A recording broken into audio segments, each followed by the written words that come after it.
لا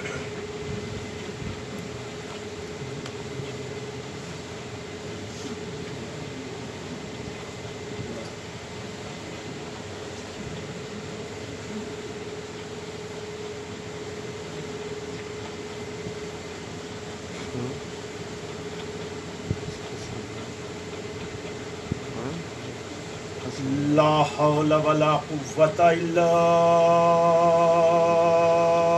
بالله العلي العظيم حسبنا الله ونعم الوكيل نعم المولى ونعم النصير أعوذ بالله من الشيطان اللعين الرجيم بسم الله الرحمن الرحيم الحمد لله رب العالمين الصلاة والسلام على سيد الأنبياء والمرسلين وخاتم النبيين الملقب بطه وياسين المسدد المصطفى الأمجد المحمود الأحمد بالقاسم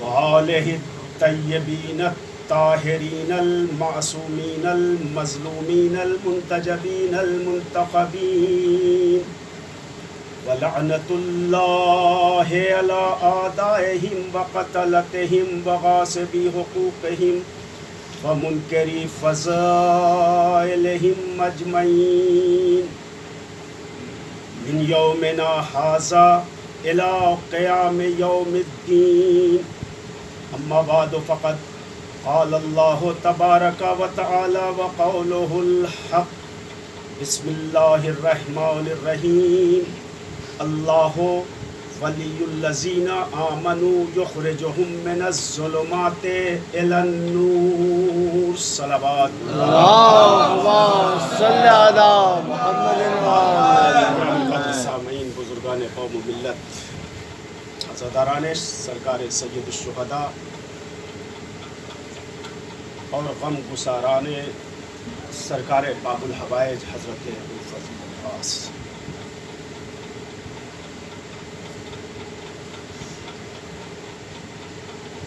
قدیمی مجلس کو خطاب کرنے کی سعادت حاصل کر رہا ہوں.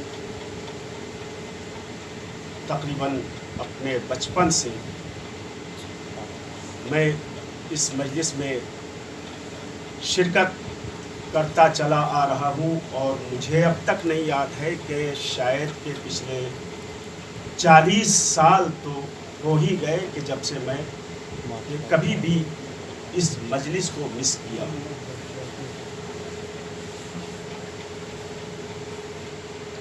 اور پھر اس کے بعد کچھ ٹوٹے پھوٹے الفاظ میں جو کچھ باتیں اس کو بھی ایک زمانہ ہو چکا ہے. یہ قدیمی مجلس بہت مشہور مجلس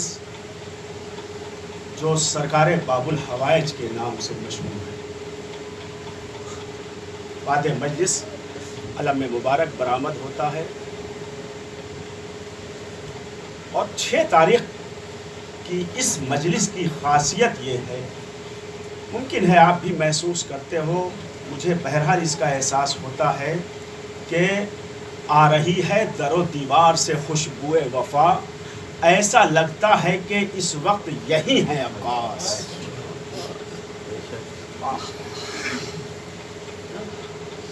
ایسا لگتا ہے کہ اس وقت یہی ہے عباس. عزاداران مظلوم کربلا، کچھ باتیں آپ کے اذہان عالیہ تک پہنچانے کی سعادت حاصل کر لوں اور پھر غازی کی بارگاہ میں دست ادب جوڑ کر کچھ آنسوؤں کے نذرانے کے طور پر یہ کہتے ہوئے کہ آقا ظاہر سی بات ہے ہمارے پاس کوئی سرمایہ نہیں ہے، آپ بہت بلند ہیں، ہم بہت پست ہیں، ہماری کیا حیثیت اور ہماری کیا مجال کہ میں آپ جیسے عظیم المرتبت کی شان میں اپنی نرجس زبان کو وا کر سکوں۔ لیکن آقا یہ تو آپ کے در کا شرف ہے، شرف نہیں کہوں گا بلکہ آقا یہ آپ کے در کی بھیک ہے میرے لیے، جسے میں آپ کے اذہان عالیہ تک پہنچایا۔ بہت مشہور آیت بطور عنوان میں نے پیش کیا ہے، بس جلدی جلدی کچھ باتیں حالات حاضرہ سے متعلق بھی، کچھ عالم اسلام سے متعلق بھی، دنیا میں کیا ہو رہا ہے ان ماہ محرم میں ہم ذرا یہ بھی تو جان لیں، ہمارے بچے یہ بھی تو پہچان لیں کہ ہاں ہم یہ کر رہے ہیں اور اوروں کے ہاں کیا طریقہ ہے، اوروں کے ہاں کیا ہو رہا ہے۔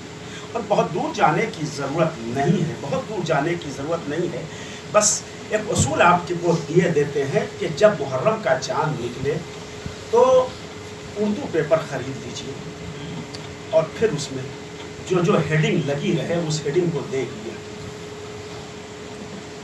محرم کے خرافات سے بچتے رہیے، یہ ہیڈنگ لگائیے، تعزیہ داری سے اپنے آپ کو الگ رکھیے، یہ ہیڈنگ لگائی جا رہی ہے۔ یہ باتیں کچھ آپ کے اذہان عالیہ تک بچوں کے لیے، بزرگ تو بہرحال اس کا جواب دے ہی سکتے ہیں اور بزرگ جانتے ہی ہیں، میں اسی سلسلے سے آج میں نے سوچا آمدن اس بات کے لیے تاکہ بچوں کے ذہن میں بھی یہ بات رہے کہ اگر کہیں پر یہ معاملہ آ جائے، الحمدللہ ہمارے گھر کے بچے ان کے بڑے بزرگ سے بڑے بہتر ہوا کرتے ہیں۔ یہ بھی اسی در کا شرف ہے، یہ بھی اسی در کا کہ یہاں سے ملتا ہے، بچوں کو بھی ملتا ہے۔ ارشاد پروردگار عالم ہو رہا ہے کہ اللہ ولی الذین آمنوا یخرجہم من الظلمات الی النور۔ ایک ایک لفظ کے اوپر آپ کی پوری توجہ چاہوں گا۔ اللہ ان لوگوں کا ولی ہے جو ایمان لائے ہیں۔ ایک بات یہ ختم ہو گئی کہ اللہ صرف صاحبان ایمان کا ولی ہے، بے ایمانوں کا ولی نہیں ہے۔ بے ایمان میں یہ کہ جو ایمان نہیں لائے ہیں۔ اب ایمان کی الگ تعریف ہے، پیغمبر سے پوچھئے کہ ایمان کسے کہتے ہیں، پیغمبر نے کھلے لفظوں میں کہہ دیا یا علی حبو کا ایمان، اے علی تمہاری محبت ایمان ہے۔ اب تو سمجھ میں بات آ گئی کہ علی کی محبت ایمان ہے، اللہ صاحبان ایمان کا ولی ہے، یعنی جو علی کی ذات سے دور ہیں اللہ ان کا ولی، سرپرست، رہنما، ہادی ہو ہی نہیں سکتا ہے۔ خود قرآن کہہ رہا ہے، آیت الکرسی کے درمیان کی یہ آیت ہے، اللہ ولی الذین آمنوا یخرجہم من الظلمات الی النور۔ اللہ ان لوگوں کا سرپرست ہے کہ جو صاحبان ایمان ہیں۔ اور اللہ کرتا کیا ہے صاحبان ایمان کی سرپرستی کیسے کرتا ہے اللہ صاحبان ایمان کی سرپرستی کرتا کیسے ہے، وہ خود بتا رہا ہے کہ میں سرپرستی کیسے کرتا ہوں۔ یخرجہم من الظلمات الی النور، اللہ ان لوگوں کو ظلمات سے نکال کر کے ایک نور کی طرف لے جایا کرتا ہے، ظلمات سے نکالتا ہے، اور یہ سرپرستی ہو رہی ہے اس پروردگار عالم۔ یہ اللہ ہمارا ولی ہونے کی حیثیت سے ہم پر یہ کرم کر رہا ہے۔ کیا کرم کر رہا ہے؟ کرم یہ کر رہا ہے کہ ہمیں ظلمات سے، اندھیروں سے نکالتا ہے اور ایک نور کی طرف، انوار کا لفظ نہیں ہے، ایک نور کی طرف لے جایا کرتا ہے۔ اب ذرا سی اور وضاحت کر دی جائے تو بات اور کلیئر ہو جائے۔ اگر اس میں سے جو لوگ عربی زبان جانتے ہوں گے، تھوڑی بہت بھی اگر جانتے ہوں گے، تو انہیں اس بات پر یقین بھی ہوگا اور انہیں اس سے وہ محسوس بھی ہوں گے۔ دیکھیں، ظلمت کے معنی ہوتے ہیں اندھیرا، ظلمت یہ عربی لفظ ہے جس کے معنی ہوتے ہیں اندھیرے کے، اور یہ واحد لفظ ہے۔ ہر زبان میں سنگولر اور پلورل ہوتا ہے، عربی زبان میں بھی سنگولر اور پلورل ہوا ہے۔ عربی زبان میں تھوڑا سا فرق یہ ہے اور زبان کی بنسبت کہ اور زبانوں میں ایک کو واحد سنگولر کہا جاتا ہے اور دو کو جمع کہا جاتا ہے، انگلش ہو، ہندی ہو یا کہ اردو۔ لیکن عربی ایک ایسی زبان ہے کہ جہاں ایک کو واحد کہا جاتا ہے، دو کو تثنیہ کہا جاتا ہے، اور دو سے زیادہ جب ہو جاتا ہے یعنی 3، 4، 10، 20 ہو تو وہاں پر جمع کا اطلاق ہوتا ہے۔ اللہ نے کیا کہا؟ یخرجہم من الظلمات الی النور، اللہ ظلمت سے نکال کر نور کی طرف نہیں لے جاتا ہے، ظلمات سے نکال کر نور کی طرف لے جاتا ہے۔ اب یہ ظلمات یہ واحد نہیں ہے، تثنیہ بھی نہیں ہے، جمع کا لفظ ہے، اور جمع کا اطلاق 3 پر ہوا کرتا ہے، یہ یاد رکھیے گا۔ اس کا مطلب یہ ہے کہ اللہ کا کام یہ ہے کہ وہ مومنین کو 3 اندھیروں سے نکالتا ہے اور ایک نور کی طرف لے جاتا ہے۔ صلوات پڑھے اللہم صلی علی محمد وآل محمد۔ 3 اندھیروں سے۔ اب آپ کا ذہن کہاں جا رہا ہے؟ مجھے کیا اس سے مطلب ہے، میں تو اپنے لفظوں کا ذمہ دار ہوں، میں بھی بتا دوں گا کہ یہ 3 ظلمات کون سے ہیں۔ سبحان اللہ۔ کفر، شرک، نفاق، یہ 3 اندھیرے ہیں۔ آپ کہاں پہنچے وہ آپ ذمہ دار ہوں گے، ہے نا؟ تو اللہ کا کام یہ ہے کہ وہ اپنے مومن بندوں کو 3 سے نکالتا ہے اور ایک نور کی طرف لے جاتا ہے۔ یعنی جب لے جاتا ہوگا تو یہ تینوں بیچارے کہ نہیں، جب لے جاتا ہوگا اللہ مومن کو نور کی طرف لے جانا ہے، یہ اس کا کام ہے، یہ اس کی ڈیوٹی ہے، تو اس تینوں کو تو وہ بہرحال پامال کر کے جاتا ہوگا۔ ان تینوں کی قسمت ہی یہی ہے، ادھر سے اللہ ان تینوں کو پامال کرتا ہوا ایک نور کی طرف لے جا رہا ہے۔ اب اس نور کی ذمہ داری کیا ہے؟ اس نور کی ڈیوٹی یہ ہے کہ جیسے اللہ تینوں ظلمتوں کو کراس کر کے ایک نور کی طرف ہمیں لے کر گیا، یہ نور کا کام ہے کہ وہ ہمیں انہی تینوں کو پامال کرتا ہوا اللہ تک پہنچا دے۔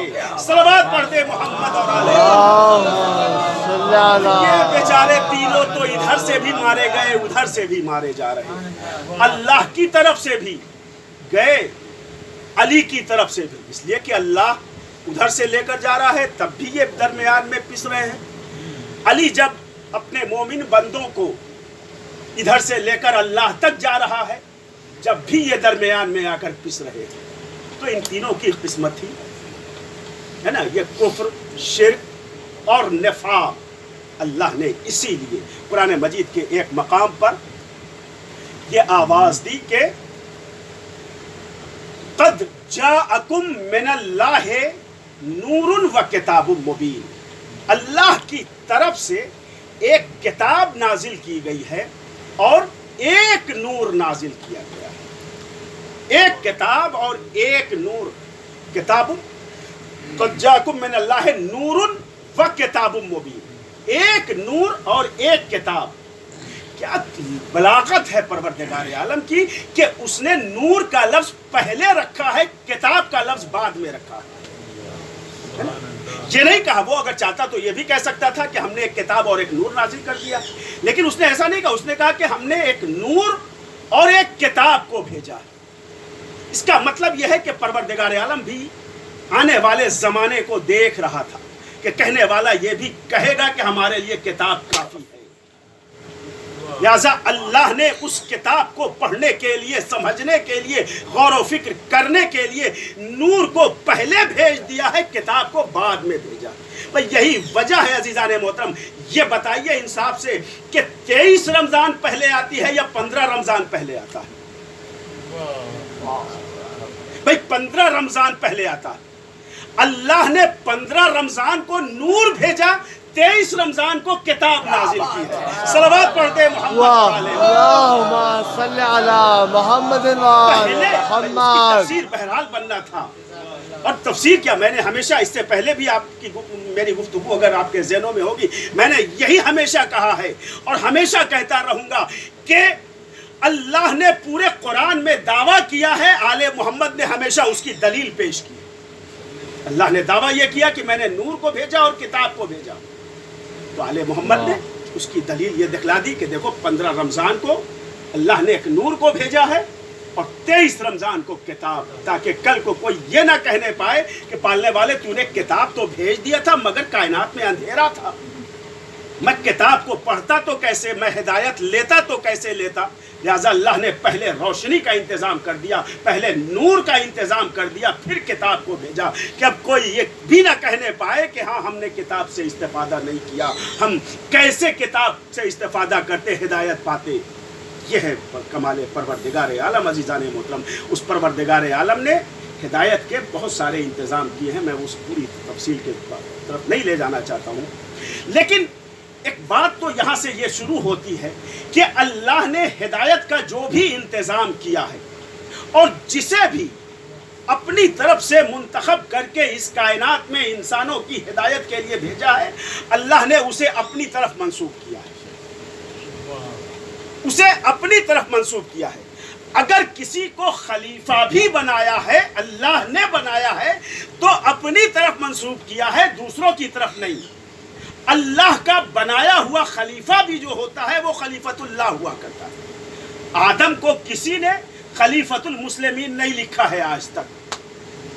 آدم چونکہ اللہ کے بنائے ہوئے خلیفہ ہیں، لہذا آدم کے لیے خلیفۃ اللہ کا لفظ تو ملتا ہے، خلیفۃ المسلمین کا لفظ نہیں ملا۔ اللہ نے کتاب بھیجی، کتاب اللہ کہلائی۔ اللہ نے رسول بھیجا، رسول اللہ کہلایا۔ اللہ نے نبی بھیجا، نبی اللہ کہلایا۔ اللہ نے کعبہ بنوایا، کعبۃ اللہ کہلایا۔ یعنی جتنی چیزیں اللہ کی طرف سے آتی ہیں وہ سب اللہ کی طرف منسوب ہوتی ہیں۔ بندوں کی طرف سے جو چیزیں بنائی جاتی ہیں وہ بندوں کی طرف منسوب ہوتی ہیں۔ بھئی یہ فلاں کی مسجد ہے، یہ فلاں کی مسجد ہے، یہ فلاں کتاب ہے۔ کسی کتاب کو، کسی مسجد کو اللہ کی طرف نسبت نہیں دیا جا سکتا ہے، لیکن جسے اللہ اپنی طرف سے بھیجتا ہے اللہ اسے اپنی طرف نسبت دیتا ہے۔ اب یہ نسبت بھی دو طرح کی ہوتی ہے، ایک جزئی نسبت اور ایک کلی نسبت۔ جزئی نسبت کا مطلب یہ ہوا کہ جیسے آدم خلیفۃ اللہ ہیں تو آدم خلیفۃ اللہ ہیں، اب اس کا مطلب یہ نہیں ہے کہ آدم کی آنکھ عین اللہ ہو جائے، اس کا مطلب یہ نہیں ہے کہ آدم کا ہاتھ خلیفۃ اللہ ہو جائے، نہیں، یہ جزوی نسبت ہے۔ جناب ابراہیم خلیل اللہ ہیں تو جناب ابراہیم خلیل اللہ ہیں، ان کے جسم کے اعضاء کو اللہ کی طرف منسوب نہیں کیا گیا ہے۔ پورے قرآن میں آپ کہیں بھی بتا دیجیے یا کسی روایت و حدیث کے سہارے سے آپ مجھے بتا دیجیے سبحان اللہ، سبحان اللہ، کہ کسی نبی کو جس نبی کو اللہ نے بھیجا اور اپنی طرف منسوب کیا ہے، اس نبی کو منسوب کیا ہے، اس کے اعضاء و جوارے کو اللہ نے اپنی طرف منسوب نہیں کیا ہے نا۔ یہ کلیہ ہے، یہ اس سے کسی کو اختلاف نہیں ہو سکتا ہے۔ پر تاریخ میں دو ہی چیزیں تو مجھے نظر آئی ہیں، یا تو کتاب خدا نظر آئی ہے یا پھر ایک علی نظر آیا ہے۔ کتاب خدا وہ ہے کہ جس کا ہر جز اللہ کی طرف منسوب ہے۔ سبحان اللہ، آیت آیت اللہ ہے، سورہ سورۃ اللہ ہے، کلام کلام اللہ ہے نا، حرف حرف اللہ ہے۔ یہ اس کا ایک ایک جز، ایک ایک پارٹ جو ہے وہ اللہ کی طرف منسوب ہے۔ یا تو میں نے قرآن کو دیکھا یا پھر اہل بیت کو دیکھا، علی کو دیکھا کہ جس کے جسم کا ہر عضو اللہ کی طرف منسوب ہے۔ اگر علی ولی اللہ ہے تو علی کی آنکھیں عین اللہ ہے، علی کے ہاتھ ید اللہ ہے، علی کی زبان لسان اللہ ہے، علی کا پہلو جنب اللہ ہے۔ صلوات پڑھتے ہیں محمد اللہم صلی اللہ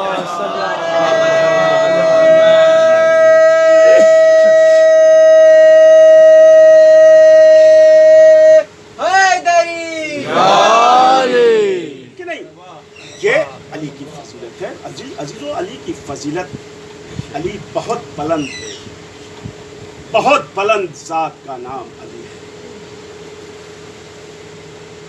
اب میں یہ تو نہیں کہہ سکتا، لیکن بہرحال اللہ اکبر ہے اور علی بلند ہے.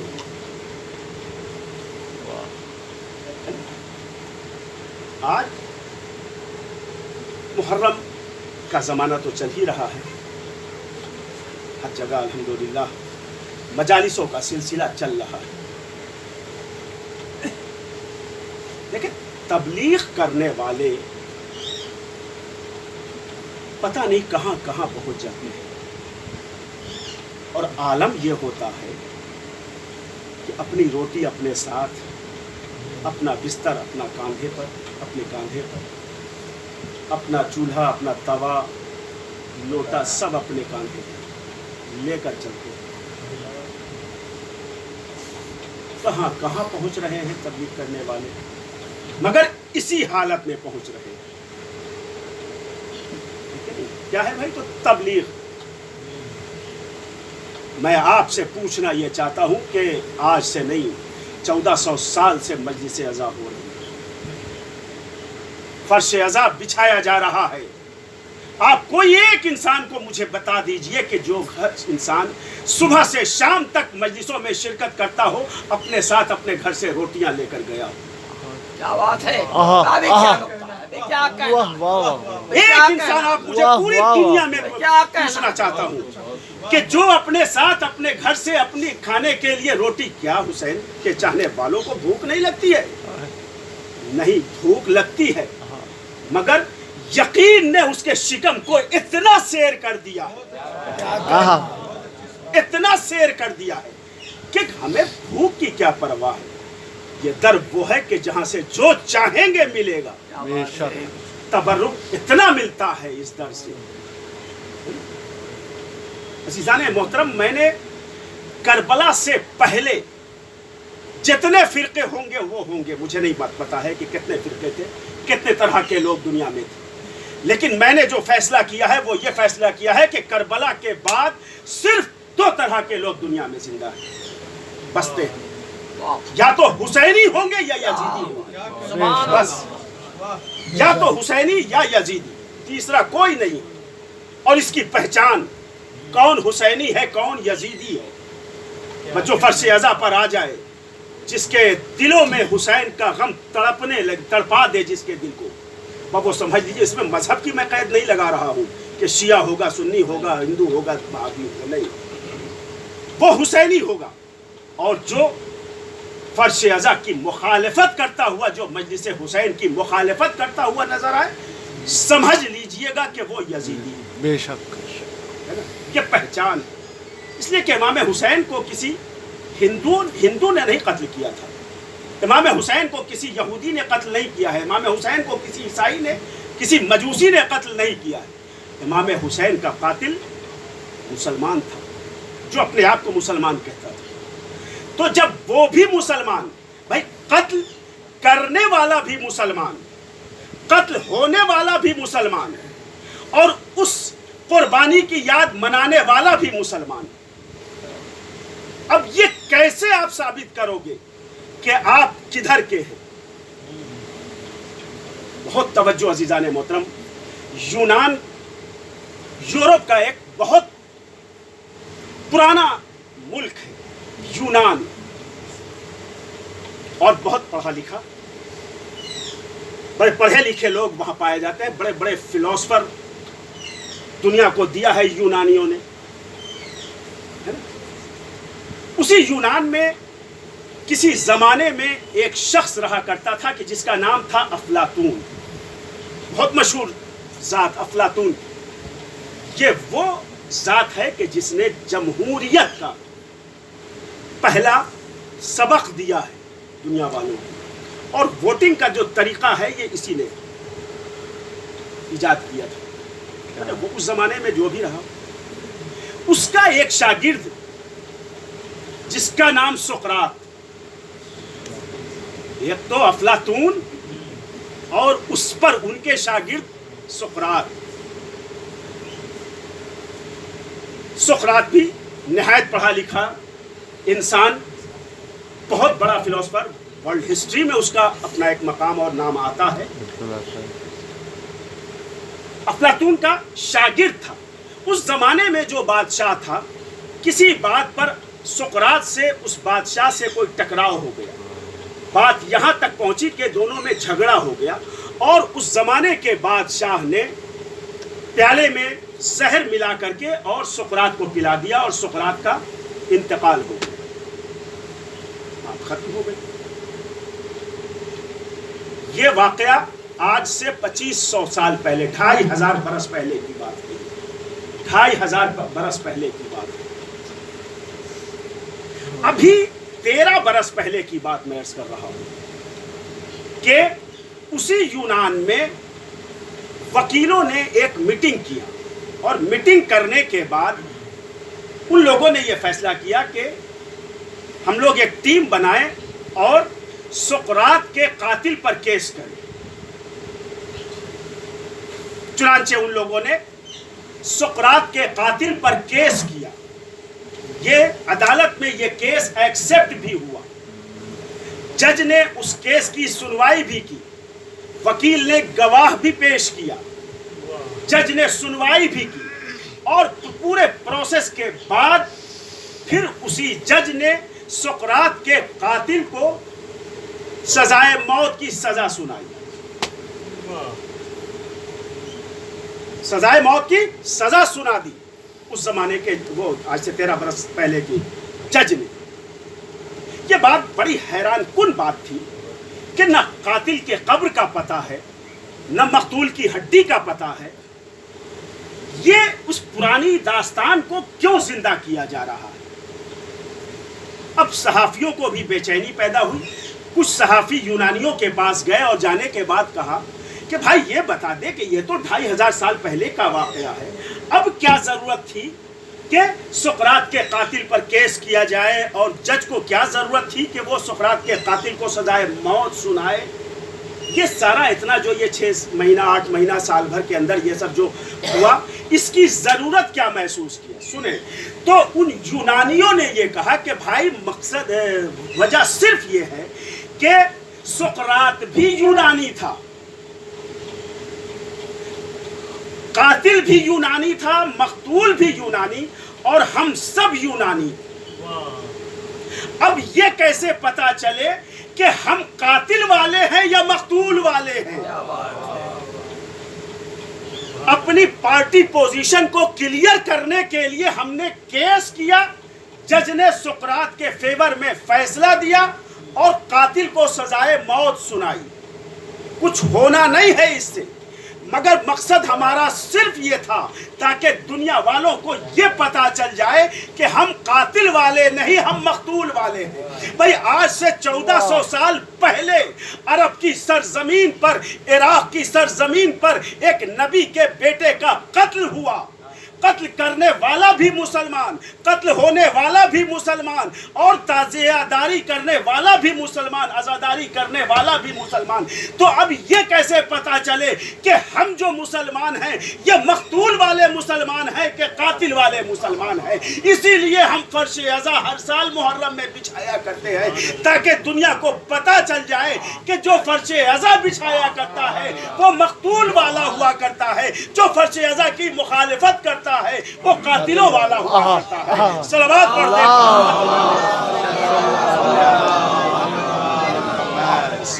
ہیں۔ یقیناً حسین ابن علی کا غم کائنات بنا رہی ہے، اور اگر یہ فرش عزا، یہ مجلس عزا نہ ہوتی تو یہ پہچان بھی مٹ گئی تھی کہ کون قاتل والا مسلمان ہے اور کون مقتول والا مسلمان ہے، کون علی کا چاہنے والا ہے اور کون علی کا مخالف ہے، کون علم کا احترام کرنے والا ہے اور کون علم کو دیکھ کر فتوے دینے والا ہے۔ یہ فیصلہ تو اس فرش عزا نے کر ہی دیا، یہ فیصلہ تو محرم کے دنوں نے کر ہی دیا، یہ فیصلہ نبی کے لال زہرا کے لخت جگر علی کے نور نظر نے کربلا کے تپتے ہوئے صحرا میں یہ فیصلہ کر دیا۔ یہ علم کوئی آج کا علم نہیں ہے زکریا بن مسعود، ابھی شبیہ علم ہی برآمد ہونے والا ہے۔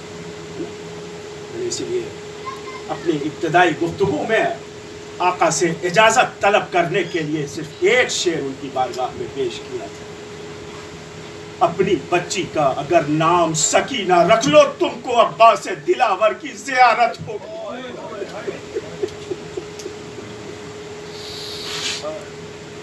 نہ جانے اس غازی کو حسین کے سینے پر سونے والی سکینہ سے کتنا پیار تھا۔ اور عزادارو ایک بات آپ کی خدمت میں عرض کر دیا جائے کہ جناب زینب نے صرف اون و محمد کو نہیں پالا ہے، جناب زینب تو اس عظیم بی بی کا نام ہے کہ جس نے پوری کربلا پال کر کے امام حسین کے حوالے کیا۔ آپ کیا سمجھتے ہیں علی اکبر کی پرورش جناب زینب نے کیا، جناب قاسم کو اپنی آغوش میں جناب زینب نے پالا، اون و محمد کو اپنی آغوش میں جناب زینب نے پالا، جناب عباس کی پرورش بھی اگر کیا ہے تو جناب زینب نے کیا ہے۔ یہ بات میں نہیں کہتا، لیکن چونکہ میرے آقا نے کہا ہے جب غازی رخصت آخر کے لیے مقتل کی اجازت لینے کے لیے آئے ہیں تو ایک مرتبہ جناب امام حسین نے کہا بھیا پہلے پالنے والی بہن زینب سے اجازت لے لو۔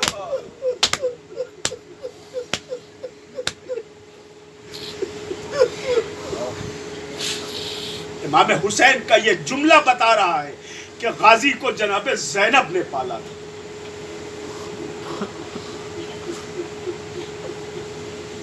آج اسی عباس کے نام سے منسوب وہ علم برآمد ہوئے۔ عزادارو جناب زینب بیان کرتی ہیں کہ جب عباس چھوٹے سے تھے اور جب بابا زندہ تھے، ایک روز مولا کائنات کی آغوش میں جناب عباس تھے، جناب زینب وہیں پر ٹہل رہی تھی۔ جناب زینب کا بیان ہے کہ میں نے دیکھا کہ بابا اپنے عباس کے شانوں کا بوسہ دے رہے تھے۔ میں بار بار سوچتی تھی کہ یہ بابا روزانہ عباس کی پیشانی کا بوسہ دیتا ہے، یہ آج بازوؤں کا بوسہ کیوں دے رہے؟ بس جیسے ہی جناب عباس گودی سے ہٹے، جناب زینب نے اپنے ہاتھوں کو جوڑ کر اپنے بابا کے قدموں پر اپنا سر رکھ کر کہا بابا یہ مجھے بتا دو کہ آج آپ نے عباس کے بازوؤں کو بوسہ کیوں دیا ہے؟ ارے المولا کائنات کے آنکھوں سے آنسو روا ہو گئے، آواز دی بیٹی زینب جو منظر میں دیکھ رہا ہوں، ارے یہی وہ بازو ہوں گے جو کربلا میں کاٹے جائیں گے۔ جزاکم ربکم خیر الجزا عزاداران شہیدان کربلا۔ عباس کی کربلا میں جتنے شہید ہوئے تقریباً ہر شہید کی ماں کربلا میں موجود تھی۔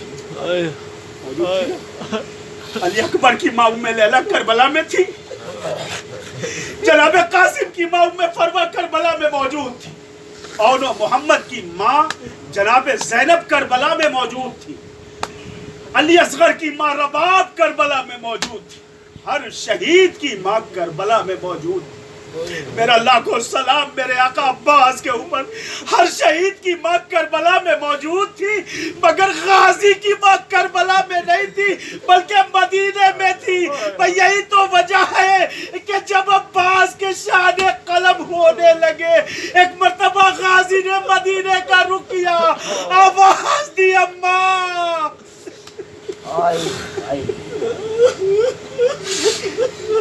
ہر شہید کی ماں کربلا میں تھی، ہر شہید نے کربلا میں اپنی ماں کو یاد کیا ہے، لیکن عباس جانتے تھے میری ماں کربلا میں نہیں ہے، میری ماں تو مدینے میں ہے۔ لہٰذا جناب عباس نے مدینے کا رخ کر کے ماں کو یاد کیا، ادھر عباس نے یاد کیا اور ادھر ام البنین کے کان میں عباس کی صدا پہنچی۔